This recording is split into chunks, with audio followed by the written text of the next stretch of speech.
Call to order the regular meeting of the Common Council of the City of Platteville for Tuesday, April 9th, 2019, and we'll start with roll call. Don Francis. Here.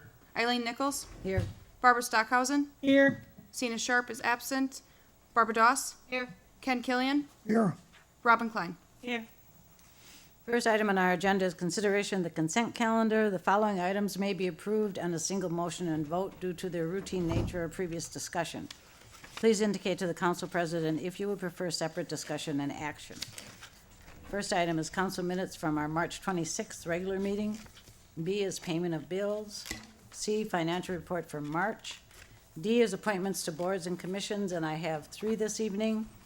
For the Airport Commission, a 3-year term ending 11/1/21, Danny Zhao. Airport Commission, a partial term ending 11/1/19, Stephen Pluska. And Historic Preservation Commission, Arlene Siss. Also in our packet, licenses for 1-year and 2-year operator licenses to sell or serve alcohol. A permit for the Superhero 5K Run Walk by the Health and Human Performance Club on Sunday, May 5th, from 7:30 a.m. until noon. And just an announcement that we will be having the council organizational meeting next Tuesday night, April 16th at 6 p.m. Is there a motion? Move to approve the consent calendar? Second. A motion and a second, and we'll vote. Francis. Yes. Nichols. Yes. Stockhausen. Yes. Doss. Yes. Killian. Yes. Klein. Yes. Motion carries. Next is citizens' comments, observations, and petitions, if any, and this evening we are going to start with a presentation to Mr. Don Francis from our city manager. So this will be the last council meeting for one of our Fearless 7. Don Francis will be leaving us after this meeting, and he served admirably for 3 years. And for members of the audience that don't know, there's a lot that goes into being a council member beyond what you see on camera every second and fourth Tuesday. It involves a lot of preparation, a lot of community meetings, serving on boards and commissions, as well as a lot of citizen interaction. So on behalf of the staff, I'm sure your peers on the Common Council and the residents of Platteville, we thank you for your service.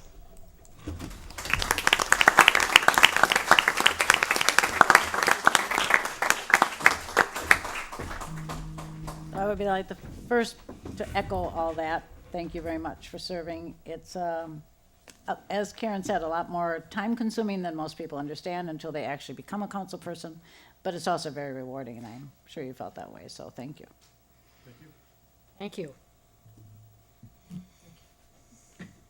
I have no other citizens' comments, observations, or petitions this evening, so we'll go on to reports in our packet.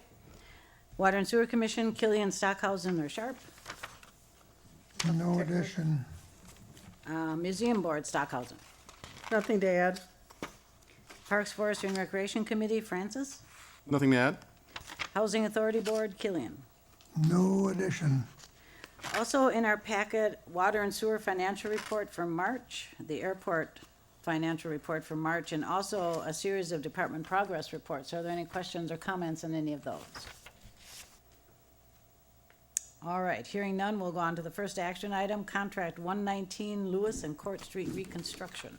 Howard. Yes, good evening. This project is to reconstruct Lewis Street between Water and Court Street and Court Street from Lewis to Madison Street. That was the initial project. The original request was to reconstruct Court Street from Lewis to Jewett. Due to budget estimates, we cut that back to Madison Street. However, what we did was we asked Delta 3 to prepare alternate bids all the way to Jewett Street, just in case the bids came in good. So there were 4 bidders on this project. W.C. Stewart of Dubuque is the low bidder, and so that you understand, we do have enough money in the budget barely to do the project to include the alternate bids. So at this point, staff is recommending award of this with alternates A and B to W.C. Stewart for their bid price of, as you see here, a little over $1.8 million. Questions for Howard, anyone? What does it say on the bid tab? Total, 1,851,768, and the other page says, 1,854,418.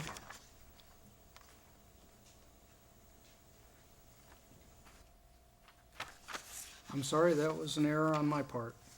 I thought I had checked that out. Which one is correct? The 854,418? 854? Okay, thank you. Could you give your name, please, Dan? Sure. Dan Dressens with Delta 3. Ken, the reason for the bid tabulation being at 1,851,000 and change versus the 854 is W.C. Stewart had a couple mathematical errors on their bid. Not enough to drastically change their bid to throw them out. That's one of the things that we do after all bid openings is we verify their math to make sure it's correct. Just happened to notice it. So Howard, please, I mean, I know you said there were alternates. This bid with alternates A and B completes the project as we had intended in the first place. Is that correct? Yes. Any other questions or comments? Is there a motion? I move to award contract 119, the Lewis and Court Street reconstruction with alternates A and B to W.C. Stewart for the bid price of $1.854,418,025. That's important, the 25 cents. Motion, All right, we have a motion and a second. We'll vote. Francis. Yes. Nichols. Yes. Stockhausen. yes. Doss. Killian. Yes. Klein. Yes. Motion carries. Next is the initial resolution 1902 authorizing general obligation bonds in an amount not to exceed $1,150,000 for street improvement projects. So as part of our budget cycle each year, we incorporate budgeting for the street improvement projects that Howard was just talking about. And we also budget that we will pay for those projects by issuing general obligation bonds. The water and sewer portion of the Lewis and Court Street reconstruction is paid for through the water and sewer budget, but the street resurfacing part is paid for through the bonding.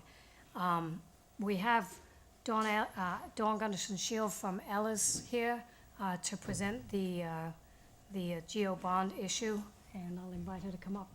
Thank you.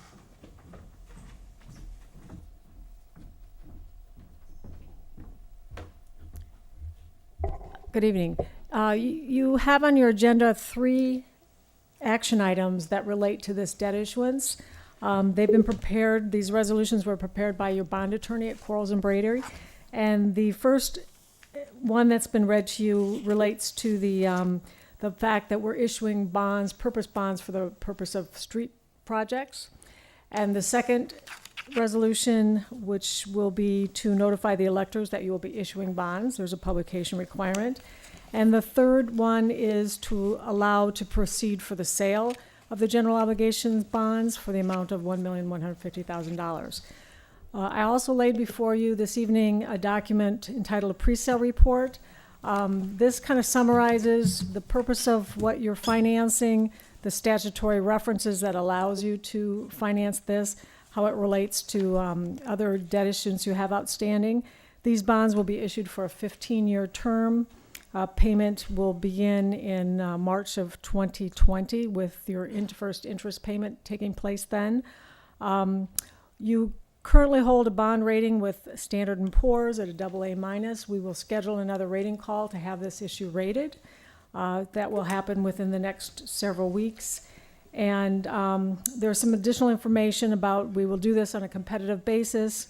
solicit bids for the issuance of this debt obligation, and we will structure it with some allowance for term bonds, and we price it so that it allows for perhaps a premium bond, and at this point, we're seeing that within the market.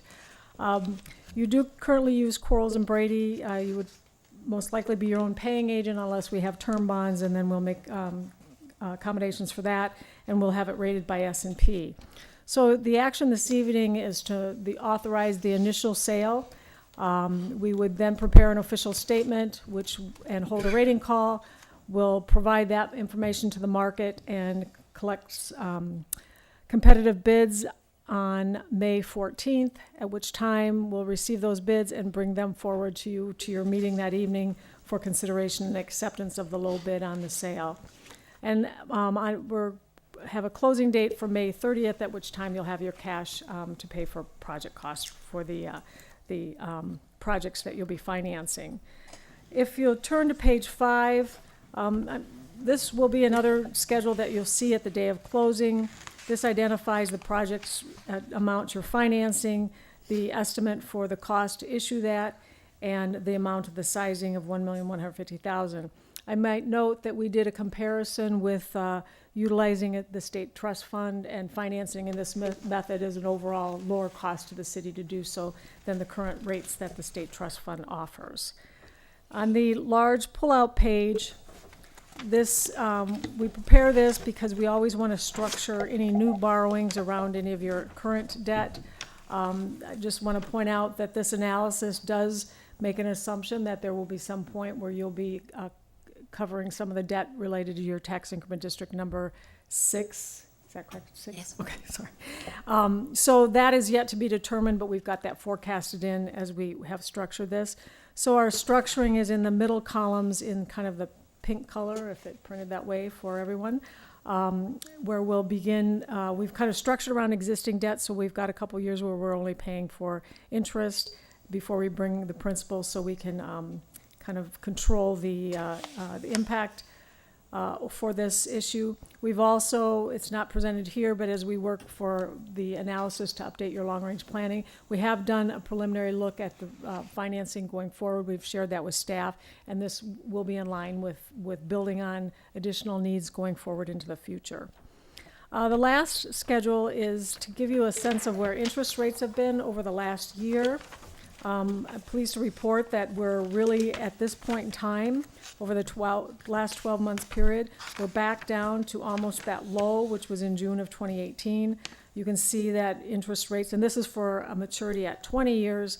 Yours would trend similar to this, but you can see where we were at our peak in about October of 18, and we've seen some volatility, but in recent weeks, we've seen some significant decline. So timing for this is probably going to serve you well. So I'm happy to answer any questions you may have on this. It's similar schedules to we've used in the past. Again, the day of sale, we'll present these again with a comparison of your actual results to this preliminary planning estimate.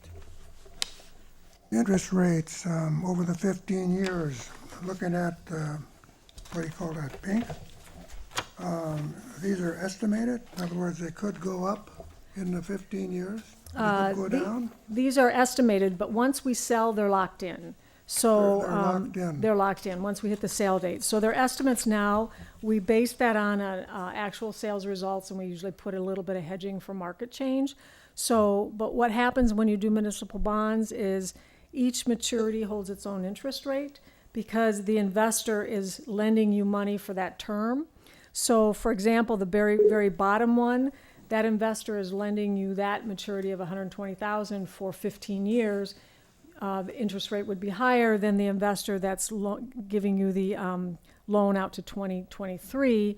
That's a 4-year term, so that interest rate is lower. So each one of those is based upon the maturity time period that the funds would be available to the city and paid back over time. So that's why you see the increase on an annual basis is because of the term that maturity is outstanding. Is that Is there another clarified? question? Next question, can we, city pay off early? We do put, the market does expect that they hold the bonds for a period of time, but we do have a call provision in there, so in we could have put it a little earlier, but because we're not paying as much principal off in the front end, we've got it scheduled in 2029 that the last 5 years you could pay off. So in 10 years, you could pay off the last 5 years early. And we refer to that as a call provision in the bond issue. Any other questions, anyone? John, when you put this out, you put it out for bid, right? Yes. And so does it, I mean, how do you do that? Does it go to a local bank? Well, Local? Does it go? What happens is it gets posted in the Municipal Bond Buyer, which is a national publication. Okay. And we also, we distribute it, it's on our website, we have a distribution that it goes out to. And the local banks are part of that distribution list, so they do have an opportunity. Many times we see local banks participate with Bankers Bank out of Madison, who's an investment arm. So many times hopefully in the day we come back, you'll be able to see that there's local participation. But we typically see of this size issue, it'll be more regional banks that will see a regional underwriters. Occasionally, depending on what's in the market, we may see some, like Minnesota, Illinois, not usually New York investors on this size, but doesn't mean that there wouldn't be. Any other questions? So we would have three separate motions on this. So right now, the motion that we'll be looking at is to approve the initial resolution 1902, authorizing the general obligation bonds. So if no one has any further questions on that, we would need a motion first to do that one. I move to adopt initial resolution 19-02, authorizing general obligation bonds in an amount not to exceed $1,150,000 for street improvement projects. Second. All right, we have a motion and a second, and we'll vote. Francis. Yes. Nichols. Yes. Stockhausen. Yes. Doss. Yes. Killian. Yes. Klein. Yes. Motion carries. So the next is Resolution 1903, directing the publication of notice to the electors relating to the bond issues. I move to adopt Resolution 1903, directing publication of notice to electors relating to this bond issue. Second. All right, we have a motion and a second on that. We'll vote. Francis. Yes. Nichols. Yes. Stockhausen. Yes. Doss. Yes. Killian. Yes. Klein. Yes. Motion carries. And finally, Resolution 1904, providing for the sale not to exceed $1,150,000 on general obligation corporate purpose bonds, Series 2019A. I move to adopt Resolution 1904, providing for the sale of not to exceed 1 million general obligation corporate purpose bonds, Series 2019A.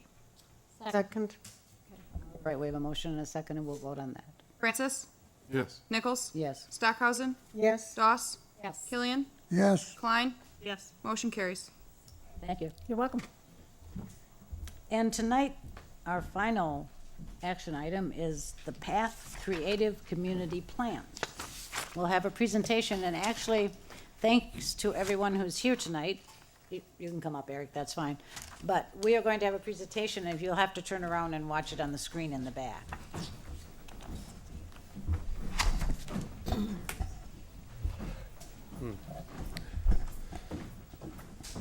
So good evening. My name is Eric Flesch. I am the director of the Mining and Rollo Jameson Museums.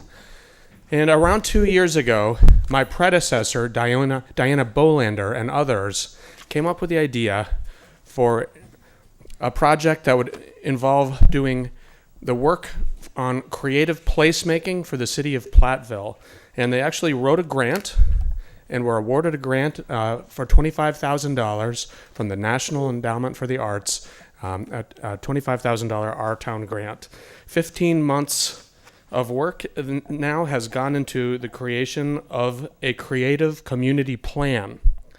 And this plan basically has been the work of the city of Platteville partnering with Arts Wisconsin and a dedicated group of community volunteers. And this plan essentially articulates our community's artistic, creative, and cultural assets and some opportunities that we have for improvement. Now, this project enabled the city to have Angela Wright as the manager of this project. And so Angie is going to actually present the creative community plan tonight, and the staff is going to recommend that the council now accept this creative community plan by the Platteville Arts, Trails, and History Project, also known as PATH, as the art and culture plan for the city of Platteville. Thank you, and here is Angela Wright. Hello. Thank you for letting me talk to you for a little while tonight. I know many of you participated in some of the various public engagement events that we held over this 15-plus month process. Don Francis actually sat on our core planning team as a member of the council, so thank you for that support. So Eric did a pretty good job of already going through all of this, but what is PATH? It's an arts and cultural planning process. It's a partnership between the city, Arts Wisconsin, and the community. The goals were to bring the community together, decide what makes Platteville special and unique, and how we can use arts, culture, trails, and history to promote these special parts of our community. The outcomes are the creative community plan and a celebration project that we'll talk about a little bit later. So the planning process, we tried to involve the whole community. We had a variety of events. It started in August 17th of 2017 with our open house that introduced the project and invited the community and any interested people to be part of the planning team. The core plan, we then formed a core team that had a representative segment of the city, and I'll list those folks off a little bit later. That team met monthly for at least 15 months. I didn't actually count them all, and it was actually probably twice a month last fall when we were trying to finish up the plan. So they put in a lot of time and effort. We had a What Do You Love About Platteville campaign that was done both online and also through paper postcards that were placed at various locations around the community, and we asked people to tell us what they loved about our community. We did focus groups with what we called the creative sector, so people who are somehow involved in arts and the creative industries in our community. We had a booth at the Community Involvement Fair just to publicize the project. We did a community conversation, which was again just another involvement event, February 8th of 2018. And we did a community survey, which was asking people for their opinions on various topics. That was also done online, and there were paper copies available as well. We did a second gathering with the creative sector in this past August, and then there were several small group presentations to various civic organizations and such. And the Platteville High School sophomore class participated in a focus group on their career day. That would have been the sophomore class of 2018, I believe. And then this past November, we sort of officially rolled out the draft community plan to the public and had a 30-day comment period available for them. Some of the key findings that we found through the various projects and outreach efforts we did put on were that Platteville values small town atmosphere and sense of community. We value personal relationships, our family and friends, the natural scenic beauty, the parks and recreation opportunities we have, the safety and the safeness of our community, education, and the friendly and welcoming atmosphere that we portray here in Platteville. And while the photos here are only showing sort of the results of the What Do You Love About Platteville campaign, these findings came from all the various public involvement events. Then we also looked at some of the things that people thought make our community unique. So the top ones were the people, the downtown Main Street area, our trails and parks, University of Wisconsin-Platteville, just the general driftless landscape and scenic beauty, the fact that we have the world's largest M, the Mining and Rolla Jameson Museums, the Bevins Mine, and our general mining history, our historic buildings, music tradition, libraries, and strong schools. So we used all this information and put together the creative community plan.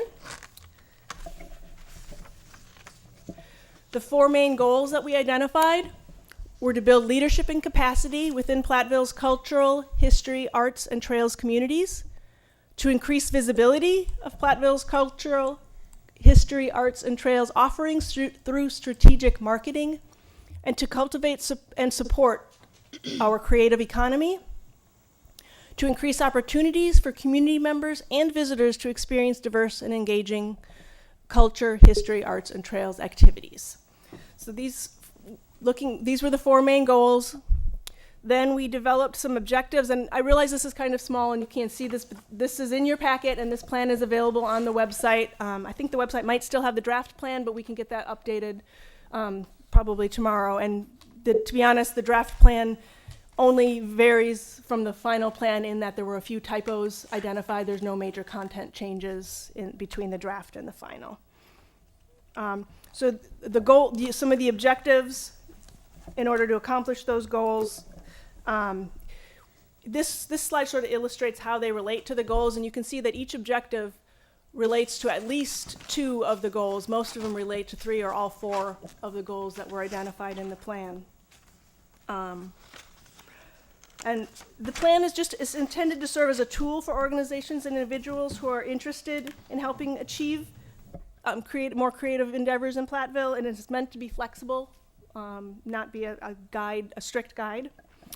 So again, I don't expect you to be able to read this, but I want you to know that the plan does also include an implementation plan with suggested sort of time ranges for various activities and also possible partners under those activities. And once again, this is meant to be flexible. This is not a strict guideline that this is who has to be involved. It's just some ideas of who might be interested and ways we may be able to move forward.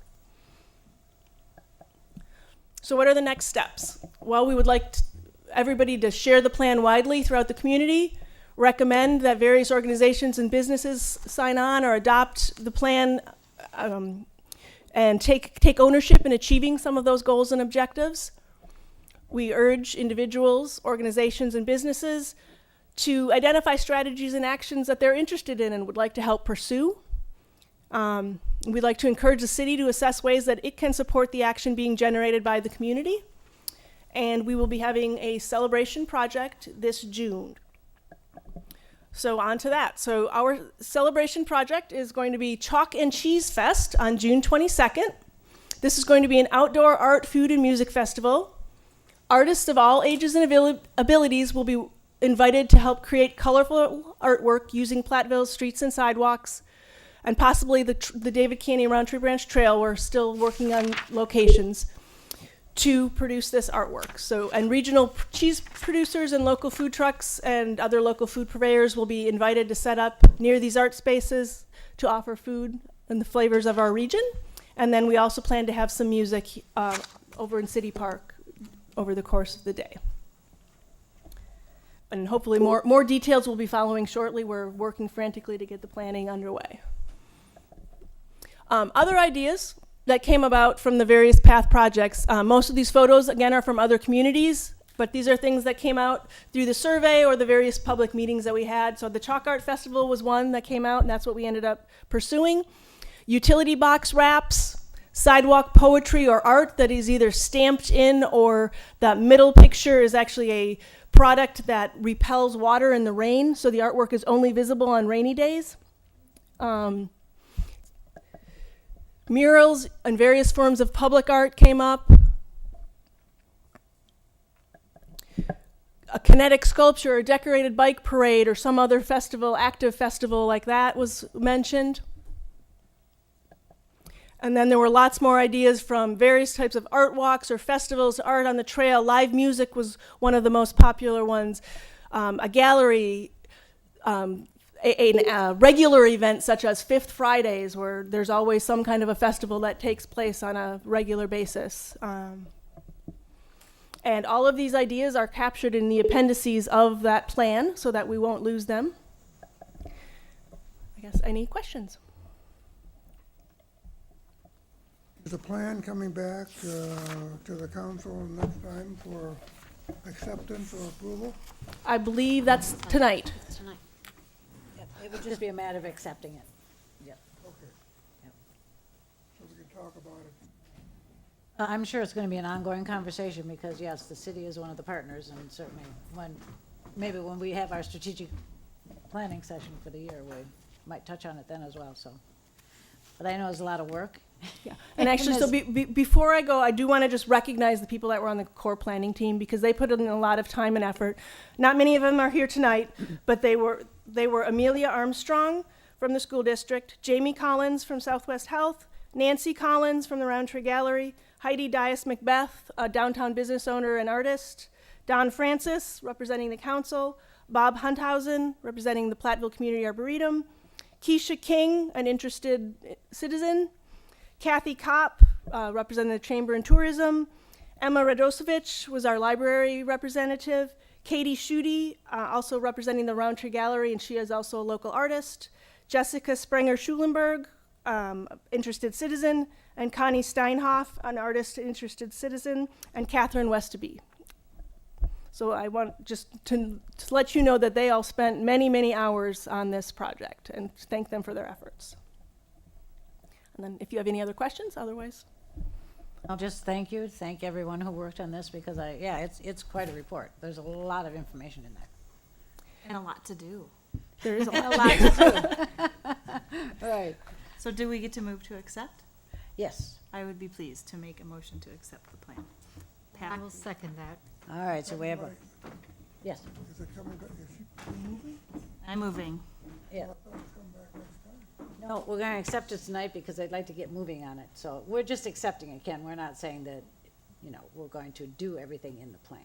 But we are accepting the fact that they've done all this work, and we are accepting in the plan. Well, The city was one of the, it's going to be accepted tonight. One of the things in reading this report that I'd like to see is a person in charge. You might say a spark plug, half-time person to as much as the full-time person as part of the city contribution. Plus also I'd like to see improvement of the auditorium. The auditorium, we had the lyceums there this spring. I saw a majority of them. Unfortunately, some of these, as far as the video, whatever you want to call it, the tapes, they were hard to see. So we need improvement as far as viewing what's on the screen. So the auditorium could be used much more. So one, a person in charge overall is my recommendation, and two, improve the auditorium as part of the city. Those are two basics. And also, I think we need an arts board back again. Thank you. Eric, did you have something else to like to add? No, I think I just wanted to say that we've submitted the plan. There's a lot of great detail in there. I think it may address some of what you may have just mentioned and more. It's a surprisingly useful document that would be useful not only to the city and nonprofits, but entrepreneurs. All organizations are able to read this and glean whatever they may from it to assist with just making things better. Basically, it's free market research for the people of the city of Platteville. And so we don't necessarily need approval, but merely asking for acceptance. So thank you very much. And that is the motion to accept the plan. So, all right. So we have a motion and a second. We'll vote. Francis. Yes. Nichols. Yes. Stockhausen. Yes. Doss. Yes. Killian. Yes. Klein. Yes. Motion carries. All right, again, Thank thank you you. very much. All right, so on information and discussion, we have the library strategic plan and update.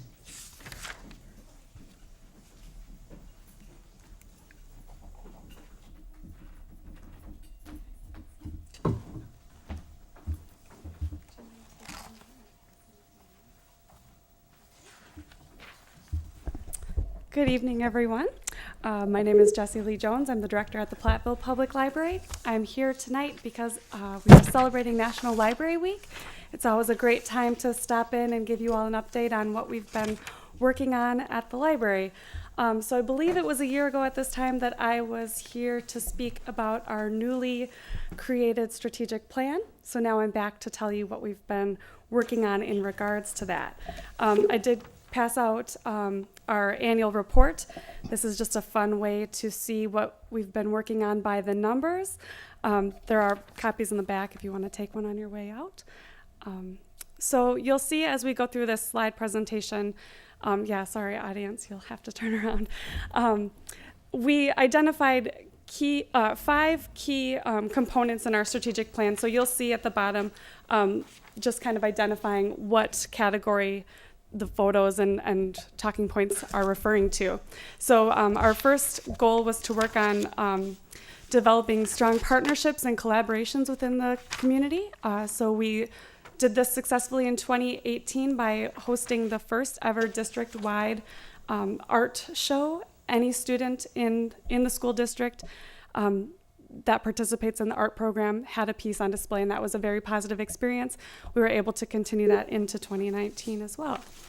We began weekly after-school teen and tween programs. Each week, students enjoy a variety of activities such as movies, Nintendo Switch video games, board games, crafts, and more. To align with the city's strategic goals, the library has offered workforce development programs. Rosa Moore, our library specialist, worked with the Business Incubator to host a series of workshops, and we hosted a speaker from Madison to speak about Facebook for small businesses and nonprofits. Oops, I skipped one. We sponsored the first annual Community Involvement Fair in January of 2018 with a great attendance.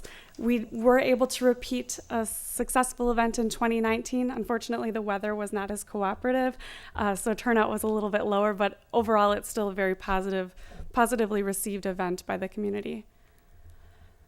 To encourage patron involvement and ownership of the library, we revised our volunteer policy, updated our application form, and are working to grow our base of community volunteers.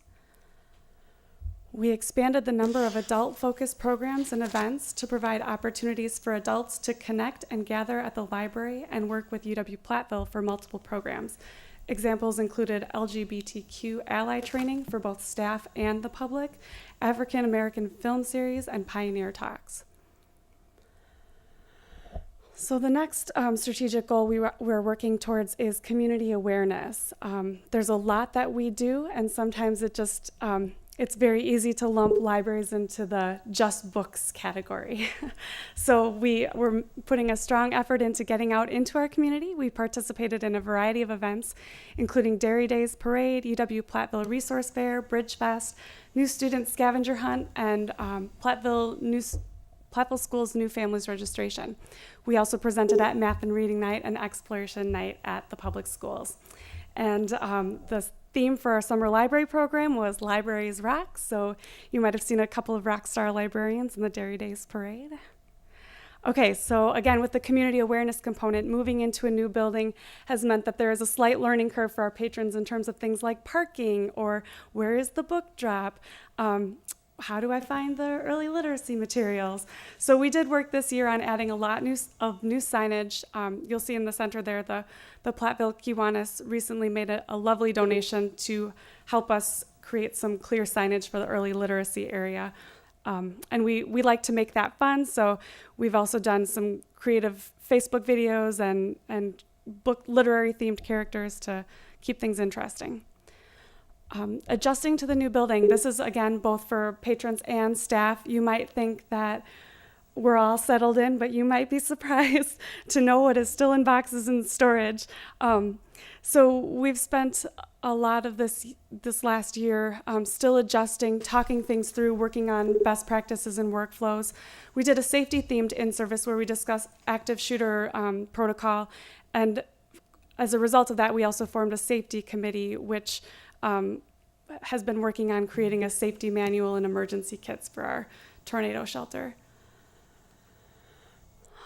Thanks to the Library Foundation, we purchased a new bench and an ashtray for the corner of Main and Elm Street. The Library Foundation also supported the purchase of wreaths for the library block, which looked great this winter. And then, thanks to a grant from the Platteville Community Fund, we purchased a decorative bike rack for Main Street. One of our other goals is to make ourselves extremely accessible and making sure that we are including as many segments of our community as we can in our work. So we began providing outreach services to 9 local daycares with a storytime visit each month. We repurpose books purchased through our SWLS, our library systems resource funds, to create book club kits, which is currently up to 13 kits, and those have been really popular with local book clubs. Thanks to a grant from the Platteville Community Fund, we expanded our language resource collection to really diversify what we're able to offer to non-native English speakers. Staff development is another key component of our strategic plan. We've just been through a really exciting time moving. Now it's time to really get our staff trained up and equipped to serve the community to the best of their abilities. We did 6 staff in-services in 2018. We had 4 employees attend SWAL, which is an area library conference. 3 employees attended a workshop called the Privacy Paradox. 5 employees attended a supervisory training, and other workshops and webinars included Tech Days, Youth Mental Health, SWLS Grassroots, which is a youth services training, and Fun with Music. The circulation and reference departments have been busy working on new workflows and documenting our procedures so that as we have staff transitions and just someone being out sick, we all know how to handle those situations. We've contributed to our region and our state. Karina, our reference librarian, served on the Wisconsin Public Library Consortium Advisory Committee. Emma Radosevich was a member of the Platteville Arts, Trails, and History Core team. And I should note, we're sad to say that Emma has left us for an exciting job in Washington, so good for her. She did a great job working with the PATH team, and I'm happy to pick up in her absence until we find a replacement. Lydia Sigworth presented about social media on a panel at our local library conference. Erin Isabel wrapped up a 3-year term on the CCBC, the Cooperative Children's Book Center, and I served on the Public Library System Redesign Committee for 3 years, and our recommendation report was just recently presented to the state superintendent. And I don't know if you know this, but librarians love acronyms. Look at all the acronyms up there.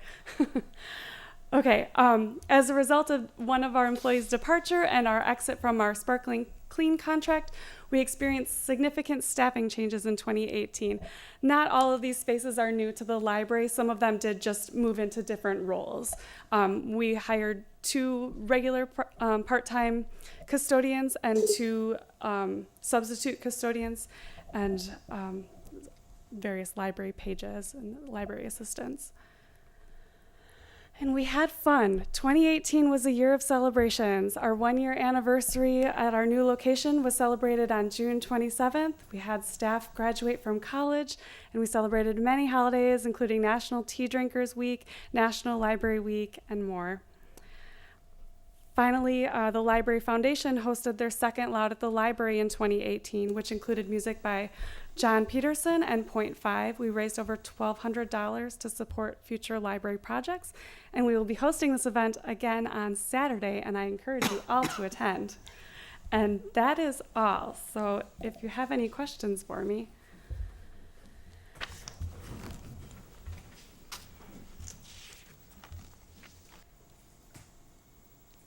No, I was just looking at the handout that you gave, and you said there are some on the table back There there? are, yeah, there's a If handful anyone back wants to there. grab one as you go out, we own 47,081 books, Yes. which is an interesting statistic. You had 98,614 library visitors. Yes, and that is an accurate count. That is our people counter hard at work. And that's a computer, not a person. Don't worry. Question about books. In the past, we used to discard books, whatever you want to use for word. Is that still occurring? Yes. Or do you build up the quantity more and more? Weeding is an important part of collection management. So as we learn new facts about science, it's important that we're taking out books that are giving false information. So we're always making sure that we're keeping our nonfiction books our collection weeded and up to date. In terms of fiction, we look at things like usage and wear and tear. So if the book hasn't gone out in 10 years, it probably doesn't belong there. If it's beat up to the point that the pages are falling out, we should probably replace it. So the studies actually show that by weeding your collection actively and keeping it trimmed up and fresh, your circulation, the number of checked out books is going to be higher because people find what they're looking for easier. Thank you. You also have an annual book sale, right? Correct. That will be coming up the same weekend as the garage sales for Platteville. We do, I think, a couple a year. Usually it's about 2. And that's a variety. That's some items that have been weeded from our collection, but it's also items that are donated by citizens. Any other questions? Comments? All right, thank you very much. Thank you. And that is all we have on our meeting this evening, so there will be a motion for adjournment. Move to adjourn. Second. Motion second, and we'll vote. Francis. Yes, eat cake.